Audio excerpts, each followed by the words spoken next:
Hey everyone, and welcome back. We're going to do a deep dive today Hmm. on this potential Nissan-Honda merger. You guys sent over a ton of articles and reports on this, and let me tell you, the implications could be huge, especially for you listening in Canada. I mean, Wow. are we talking cheaper electric cars? What's going to happen with the manufacturing? All big questions, so let's break it all down. Well, yeah, I think what's interesting here is that this potential merger feels like a symptom of something much bigger happening in the auto industry. Globally, there's a big push towards electric vehicles, and this move could put Nissan-Honda, if it goes through, Yeah. right up there in the top three largest auto manufacturers in the world. I mean, they're aiming to be right up there with Toyota and Volkswagen. Wow, okay, so that's a pretty bold move. But it makes me wonder, why haven't we seen Japanese automakers like really leading the charge when it comes to EVs? I mean, they're known for innovation, fuel-efficient cars. Mm. What's the holdup? Yeah, that's the million-dollar question, right? Yeah. It's not just about taking an existing model and, slapping a battery in it.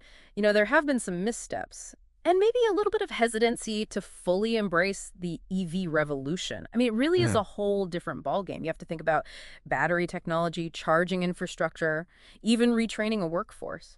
So it sounds like this merger, it's not just about two companies joining forces. It's about trying to catch up Mm. and maybe dominate a whole new market. But I'm curious, what does each company really bring to the table here? I mean, I know Nissan has the Leaf, which has been around for a while and was doing pretty well until recently. Yeah, the Leaf is a key part of this. Nissan has a head start when it comes to EV technology and production, which is something that Honda really needs. They've been kind of lagging behind, compared to companies like Tesla and even some Chinese manufacturers like BYD, who are rolling out some really affordable EVs. Remember, Tesla didn't really take the lead until 2018. Right, okay, so Honda gets that EV expertise boost. But what about Nissan? What's their motivation here? Well, to put it simply, stability.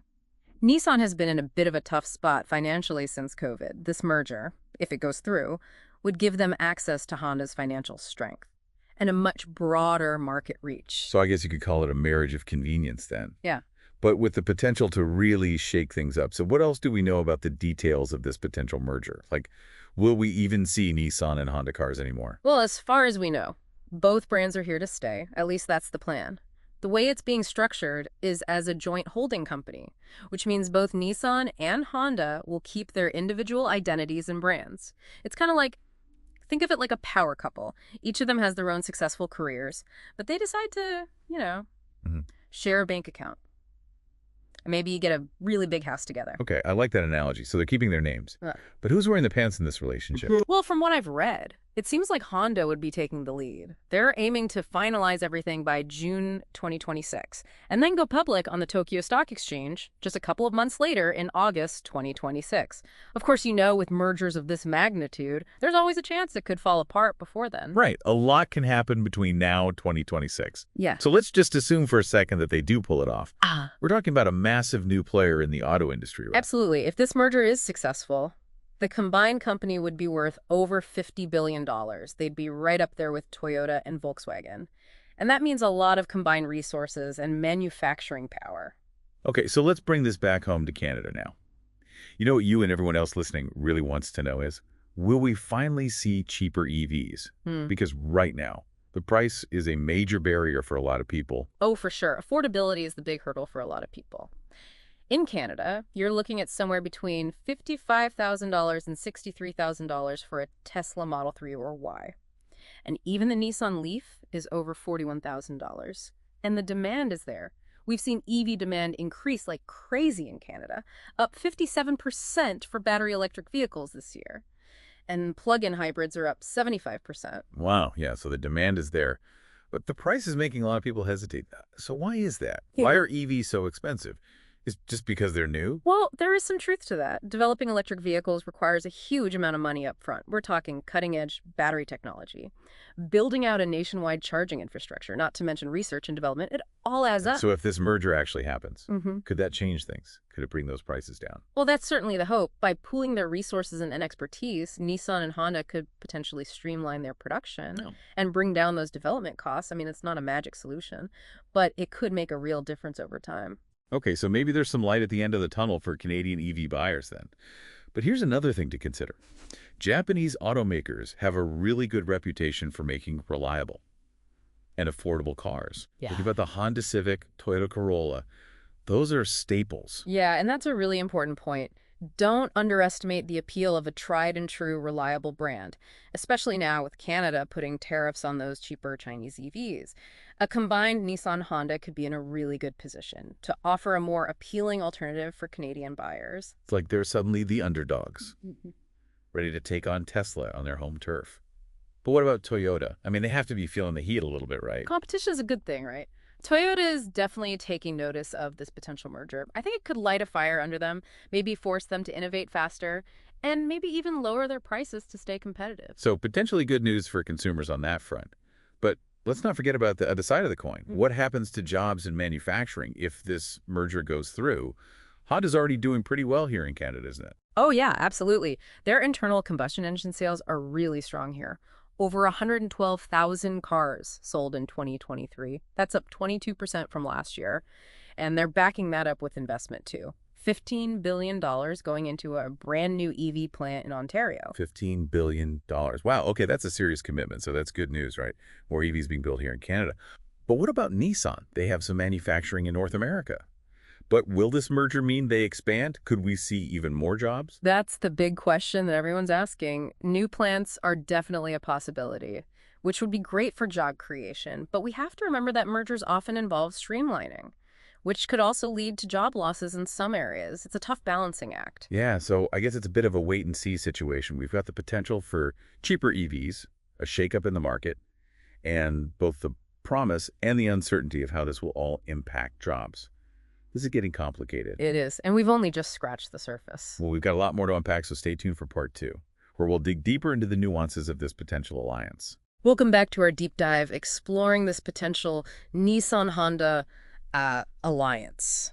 You know, as we were going through all this information, something kind of struck me as odd. Oh, what's that? Well, we keep saying merger, but the articles you sent, they're a little vague.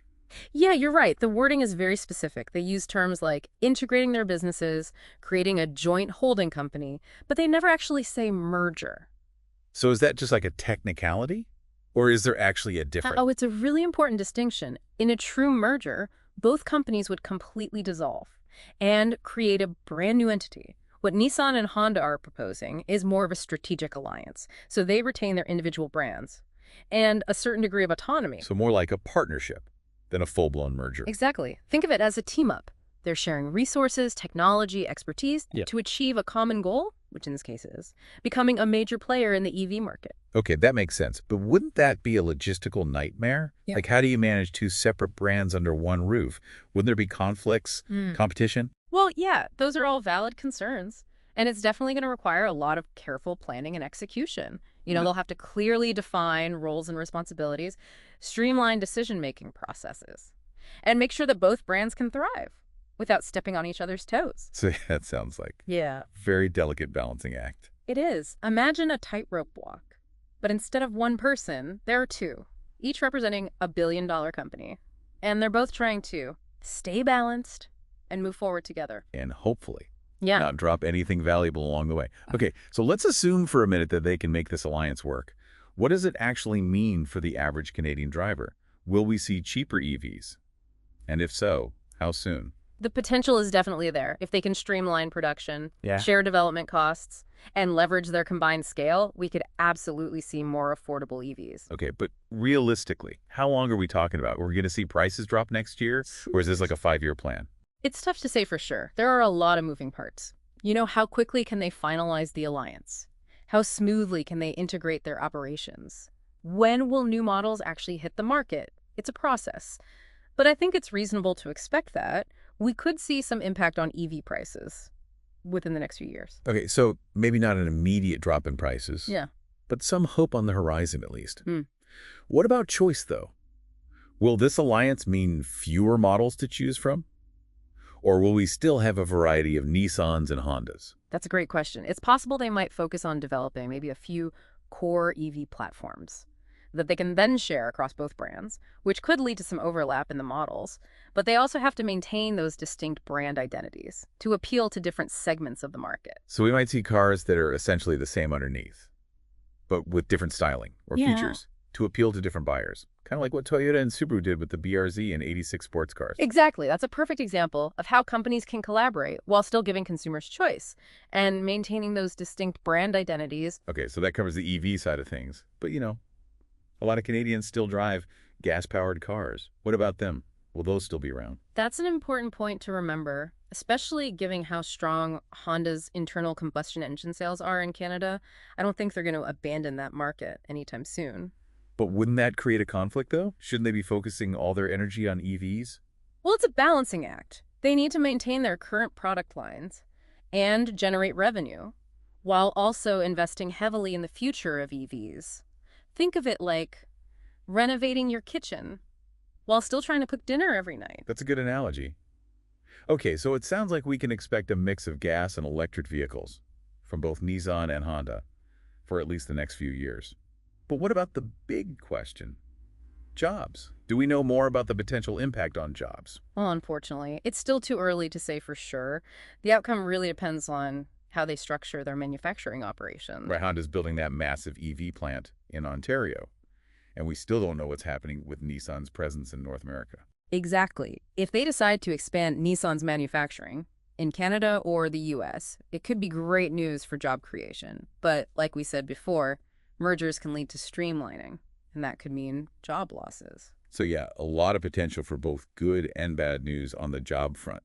This is a really complex situation. It's like peeling back the layers of an onion. You're not wrong. This whole story has so many layers and implications that will continue to unfold in the coming years. We've covered a lot of ground today, but I still feel like we're only scratching the surface of this potential alliance. I think you're right. There's so much more to explore. Well, then let's keep exploring. Stick around for part 3, where we'll dive even deeper into the big picture and the long-term consequences of this potential alliance.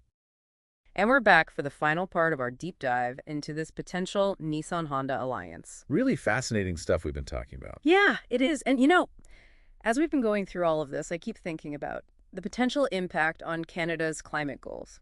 We have those targets for reducing emissions, and transportation is a big part of that. Yeah, absolutely. That's a really important point. Canada has set some pretty ambitious targets for transitioning to a more sustainable transportation sector. And the outcome of this alliance could really be a game changer. Yeah, exactly. We talked about the possibility of cheaper EVs, Yeah. which would make them more accessible to more Canadians. Right. And if this alliance leads to more people choosing electric vehicles, it could really accelerate that shift away from gas-powered cars, which would be huge for meeting those emission reduction targets. But it's not just about the number of EVs on the road, is it? It also matters where they're being built. Oh, for sure. If Nissan and Honda decide to increase their EV manufacturing capacity here in Canada, it would be a win-win situation. More jobs. And a boost to Canada's green manufacturing sector. Right, and that kind of ties into the bigger economic picture too, doesn't it? The whole geopolitical landscape. I mean, Canada's really trying to become a leader in that global EV supply chain. Yeah, and it's a smart move. And this alliance could give Canada a real edge. It's a complex web of factors, but the stakes are high, both for the auto industry and for Canada's clean energy future. So let's zoom out even further for a second. What about the implications for the global auto industry? We talked about how this alliance could put pressure on Toyota, but what about everyone else? Well, it's definitely going to create some ripples throughout the entire industry. We might see other automakers scrambling to form their own alliances, maybe partnerships. It could be like a domino effect. It's like a wave of consolidation. In the collaboration. Exactly. And the impact goes beyond just the car companies themselves. Think about all the related sectors. Battery technology, charging infrastructure, autonomous driving systems. We could see increased investment and innovation across the board. It's like we're not just building cars anymore. We're building an entirely new way of getting around. You got it. It's a fundamental shift in how we think about transportation. And this alliance is just one example of how the industry is adapting to that change. It feels like we're standing at the edge of a whole new era. We are an era full of possibilities and challenges and unknowns. But one thing's for sure, it's going to be a fascinating ride. Well said. I think we've covered a lot of ground in this deep dive. We explored the reasons behind this potential alliance, the potential benefits and risks for consumers, the impact on jobs and manufacturing here in Canada, and the wider implications for Canada's climate goals and the global auto industry as a whole. It's been a really comprehensive exploration. I agree. And as always, we've only just scratched the surface. There's still so much more to learn as this story continues to unfold. But hopefully, This deep dive has given you a better understanding of what's at stake here and the potential impact of this alliance. We've tried to give you the tools you need to navigate this ever-changing landscape. Exactly. But Yeah. before we go, I have one final question for you to think about. Okay, I'm listening. So, let's imagine for a second that this alliance really takes off. EV prices drop significantly, and more people start switching to electric cars. What kind of impact could that have on our cities, on our infrastructure, on our daily lives? It's something to think about as we head into this new era of mobility. It's a great question. And it really highlights that this goes way beyond just the cars themselves. This is a technological revolution that has the potential to reshape our world. Absolutely. Thanks for joining us on this deep dive, everyone. It's been a pleasure. Keep those wheels turning.